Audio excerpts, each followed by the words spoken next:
কালকা দিন আগে এক মাজার জিয়ারতের জন্য আমি যাইতেছি, তো পরিবারও বলছে যাবে, মান্যত ছিল জিয়ারত করবে।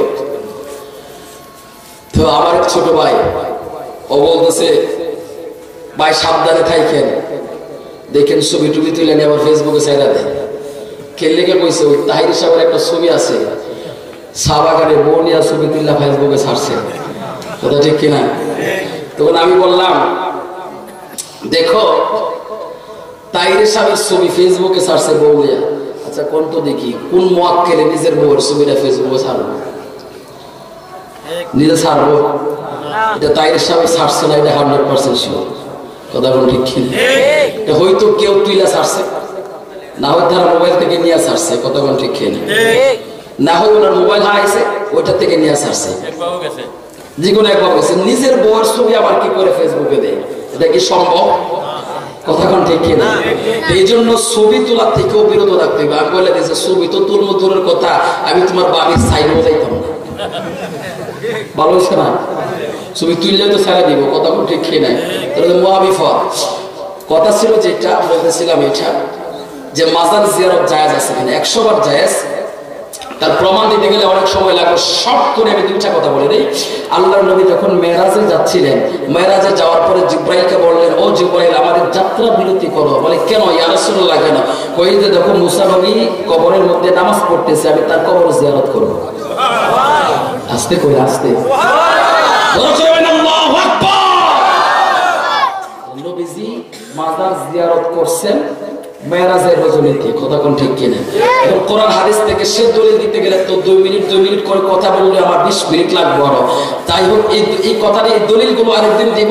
কবর জিয়ারত 100% জায়েজ, এটা মাইনা নেন। এখন আমার কথা হচ্ছে কেউ কবরে গিয়ে সেজদা দিয়েন না, মানবেন? রাজি আছে? হ্যাঁ, এই কপালটা কার জন্য? আল্লাহ। আপনি আপনার পীরকে সম্মান দেখান না, পায়ে গিয়ে চুমু দেন, অসুবিধা আছে? চুমু দেওয়া জায়েজ, 100 বার জায়েজ। সেজদা দিবেন কেন? সেজদা তো আল্লাহর জন্য, কথা বলে। তো মাজারে যাবেন, জিয়ারত করবেন, কিন্তু সেজদাটার ব্যাপারে আমি কথা বলি, যদি আপনার কাছে দলিল থাকে আপনি দেন গিয়ে, আমার কোনো আপত্তি নেই। আপনার কাছে দলিল থাকলে আপনি দেন গিয়ে, আমার কাছে আমি জানি না। সেজদা একমাত্র আল্লাহ, এটা আল্লাহকে দিতে হবে, এটা আল্লাহর হক, কাউকে দেওয়া যাবে না, কথা কোন ঠিক কিনা? কিন্তু মাজার জিয়ারত 100 বার জায়েজ। সেজদা দিবেন না, ওখানে যে কোরআন তিলাওয়াত করবেন, নামাজ পড়বেন, নফল নামাজ পড়বেন, কোরআন তিলাওয়াত করবেন, তারপরে মোনাজাতেরও সিস্টেম আছে, আল্লাহর ওলির কাছে না, সরাসরি আল্লাহর কাছে, কিন্তু মাধ্যম হলো আল্লাহর ওলি, কথা ঠিক কিনা? মোনাজাত করবেন, অনেকে বাবা শাহজালাল দিল আমার 2টা ফুল, বাবা নাসিরউদ্দিন আউলিয়া দিল আমার 2টা জি।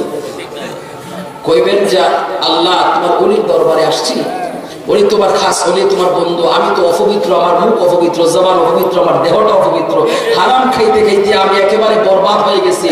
আল্লাহ তোমার ওলির দরবারে আসছি। আমরা কোরআনে শুনেছি ইন্না রাহমাতুল্লাহি করিবুম মিনাল মুহসিনিন, তোমার ওলির দরবারে নাকি তোমার রহমত আছে, এই জন্য তোমার ওলির দরবারে আসছি, তোমার ওলির দোহাই দিলাম, আল্লাহ গো তুমি তোমার ওলির ওসিলা আমার এই মনের আশাটা পূরণ করে দাও। কথা বলেন ঠিক কিনা? এটাই হচ্ছে সঠিক আকীদা। এই জন্য এই আকীদার উপরে থাকতে হবে, এর বাইরে করলে শিরকের গন্ধ আসবে, মুনাফিকরা ফতোয়া দিবে, কথা বলেন ঠিক কিনা? এই আকীদা আমাদের মানতে হবে কি হবে না?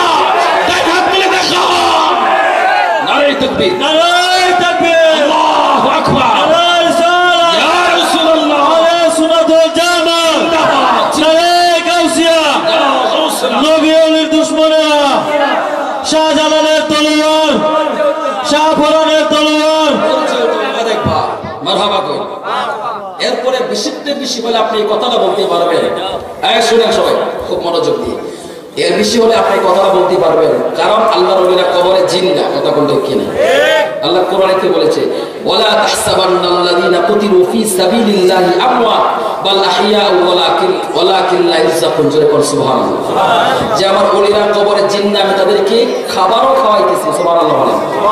তাহলে আল্লাহর ওলিরা কবরে জীবিত, এতে কোনো সন্দেহ না, সন্দেহ আছে?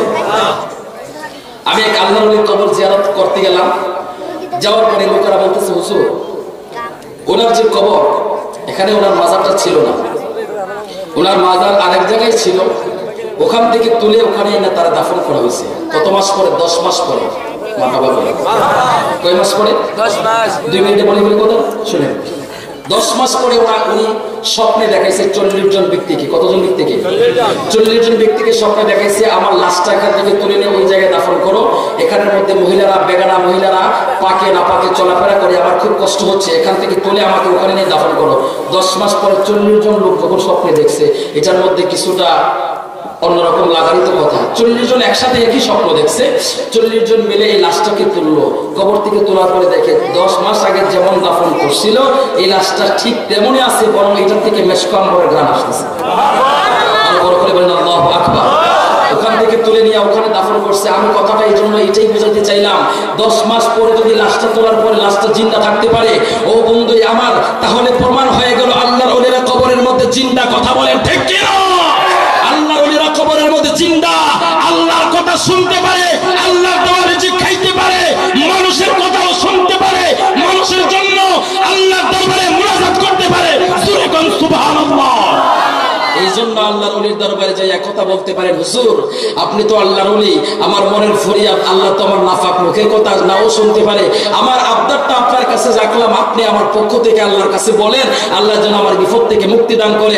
যদি করতে পারেন, এই আকীদা বিশ্বাস থাকে আপনার, তাহলে